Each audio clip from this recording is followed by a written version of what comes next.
Hi guys, I hope everything looks okay. Uh, this is gonna be totally out of character for me to upload, but I was watching some videos on tubal ligation, and I got my tubal ligation done back in 2013.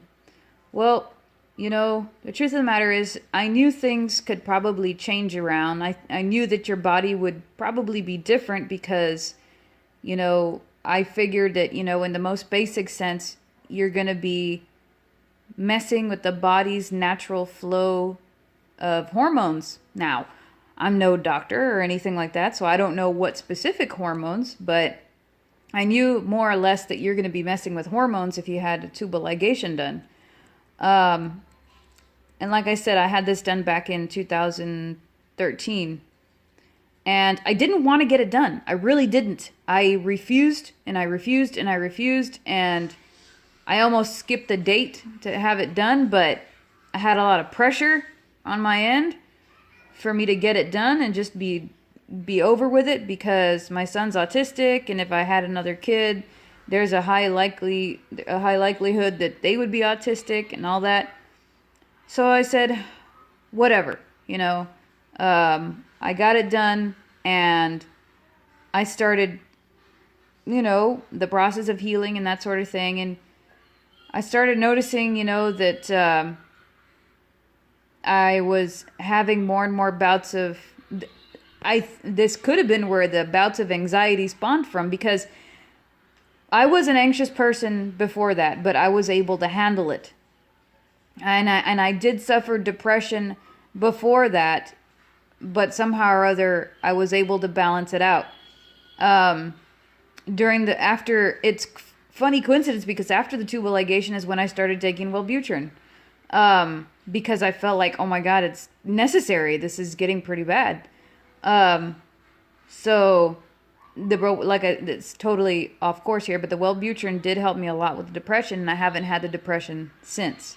Okay, so I started noticing, that I was getting heavier periods. I was actually getting cramps again. I hadn't gotten cramps since I was in junior high, like the first year or so that I actually started having periods, and they just kind of went away, And now I noticed that I was having them again. And I was like, what? This is weird, I started having more mood swings.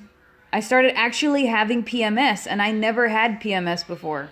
I was one of those lucky few that never dealt with it, And also when I was using the Mirena, the 5-year IUD, I didn't have any periods, thereby not really thereby, but I didn't have any periods, and I didn't have any symptoms of PMS and all that.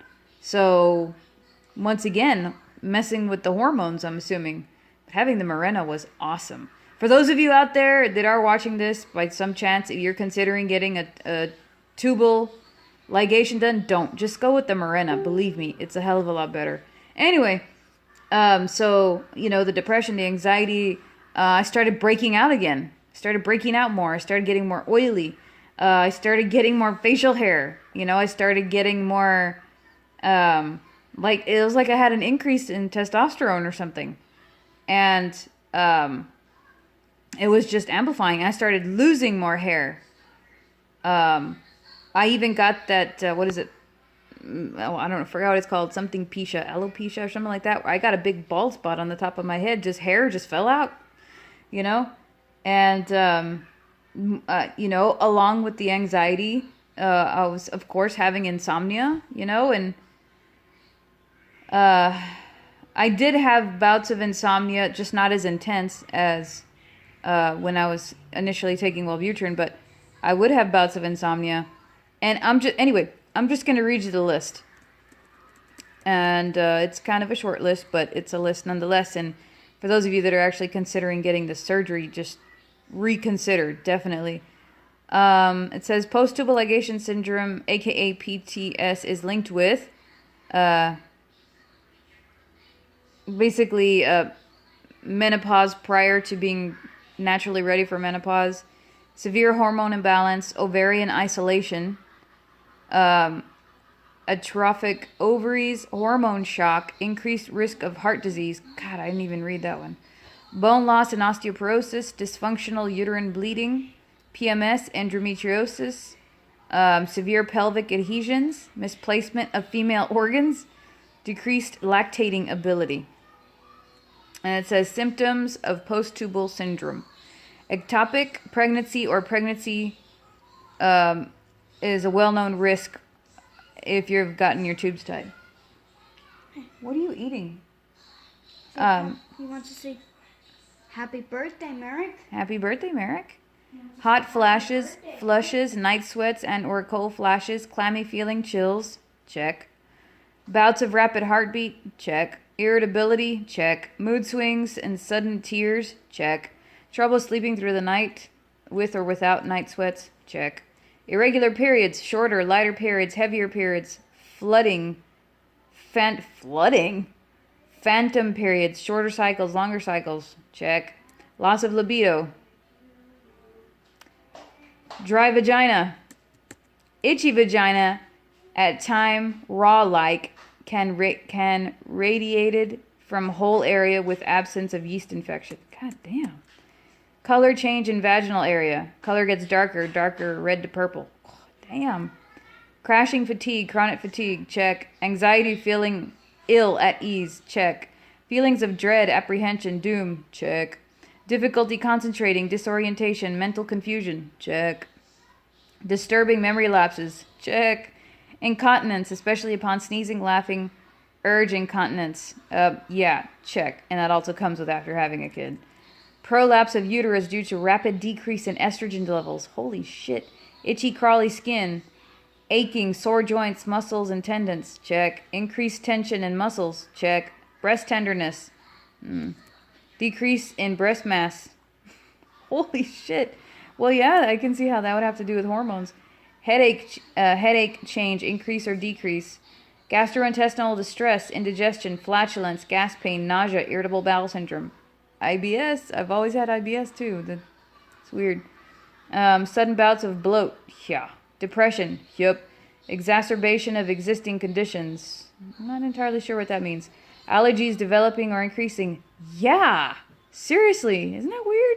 Maybe it has to do with having a weak immune system after all this depression and everything. Nasal infections necessitating antibiotics. Yup. Weight gain. Yup. Hair loss or thinning, head, pubic, or whole body. Increase in facial hair. Yup.